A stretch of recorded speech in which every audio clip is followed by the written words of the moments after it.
আমাদের এইচএসসি শিক্ষার্থীদের যাদের উপর হামলা হয়েছে, আমরা তোমাদেরকে বলবো ভয় পাওয়ার দরকার নেই।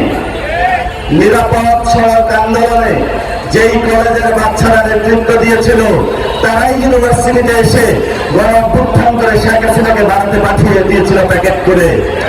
যারা আজকে শিক্ষার্থীদের কলার চেপে ধরেছে, বুট দিয়ে লাঠি মেরেছে, লাঠি দিয়ে প্রহার করেছে, এই বাচ্চারা কিন্তু কালকে ভার্সিটিতে আসতেছে, ভার্সিটিতে বলবে বিএনপি সরকারের পতন চাই, তখন আপনারা কি করবেন?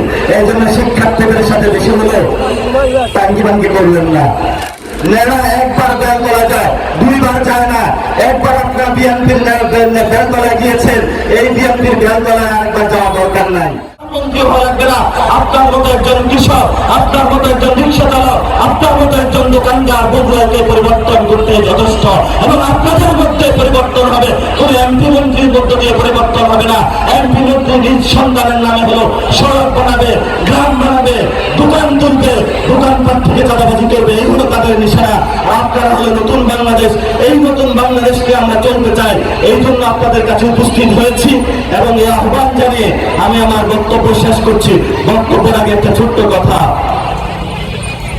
আমাদের এইচএসসি শিক্ষার্থীদের যাদের উপর হামলা হয়েছে, আমরা তোমাদেরকে বলবো ভয় পাওয়ার দরকার নেই। নিরাপদ সড়ক আন্দোলনে যেই কলেজের বাচ্চারা নেতৃত্ব দিয়েছিল, তারাই ইউনিভার্সিটিতে এসে গণ-অভ্যুত্থান করে শেখ হাসিনাকে ভারতে পাঠিয়ে দিয়েছিল প্যাকেট করে।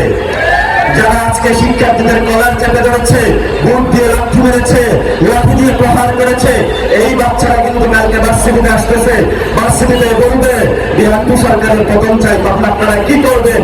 এই জন্য শিক্ষার্থীদের সাথে বেশি হলো টাঙ্কি বাঙ্কি করবেন না। আপনারা শিক্ষার্থীরা যারা আছে, আপনাদের ক্ষমতা যেভাবে নিয়ে এসেছে, একদিনে আপনাদেরকে আবার প্যাকেট করে লন্ডনে পাঠিয়ে দিবে। এবং আপনাদের এই জায়গায় একটা ভাই, এই ভাই কি চাঁদাবাজি করেছে, সন্ত্রাসী করেছে, দুর্নীতি করেছে? যদি না করে থাকে, আগামী লোকাল গভর্নমেন্ট ইলেকশনে, যেটা স্থানীয় নির্বাচন, উপজেলা চেয়ারম্যান হিসাবে আমরা এই ভাইয়ের পক্ষে ভোট চাচ্ছি।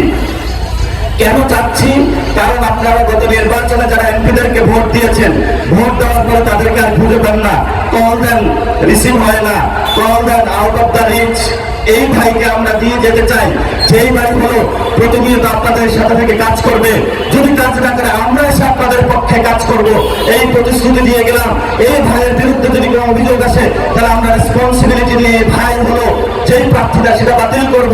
যদি ইলেকশনের পরবর্তীতে এই ভাই করে প্রবলেম করে জয়ী হওয়ার পরে আমরা এসে বলছি ওনাকে বসিয়ে দিয়ে আমরা আপনাদের দায়িত্ব নিব। কিন্তু ভাই যদি কোনো অপরাধ করে না থাকে, তাহলে আল্লাহ রাস্তায় আমরা আপনাদের কাছে ভোট চাচ্ছি এই ভাইয়ের পক্ষে। উনি একজন তরুণ যুবক, গণ-অভ্যুত্থানে নেতৃত্ব দিয়েছেন। এই ভাইকে যদি ভোট দেন, তার গা জোয়ান আছে, তার গা ঘোড়া যেভাবে হাঁকিয়ে দিয়ে আপনাকে অনেক দূর নিয়ে যায়, ইনশাআল্লাহ এই উপজেলাকে এই ভাই আপনাদেরকে অনেক দূর নিয়ে যাবে। ভবিষ্যতে যে এই মানুষগুলো আছে যারা সারাদিন চাঁদাবাজি করে, মাদকের ব্যবসা করে, এদের উপর আর আপনারা আল্লাহ রাস্তায় ভরসা করিয়েন না, নতুন প্রজন্মের উপরে ভরসা করেন। এই ইলেকশনে একবার টেস্ট করে ফেলেছেন, নেড়া একবার বেলতলা যায়, দুইবার যায় না। একবার আপনারা বিএনপির বেলতলায় গিয়েছেন, এই বিএনপির বেলতলায় আরেকবার যাওয়া দরকার নাই। নতুন করে ভাবুন, নতুন আপনার ভবিষ্যৎ করুন। এই ভাইয়ের নেতৃত্বে আগামী উপজেলায় এগিয়ে যাবে, সে আহ্বান দেখিয়ে আমি আমার বক্তব্য শেষ করছি। সবাই ভালো থাকবেন, দোয়া করবেন। আসসালামু আলাইকুম ওয়া রাহমাতুল্লাহি ওয়া বারাকাতুহু।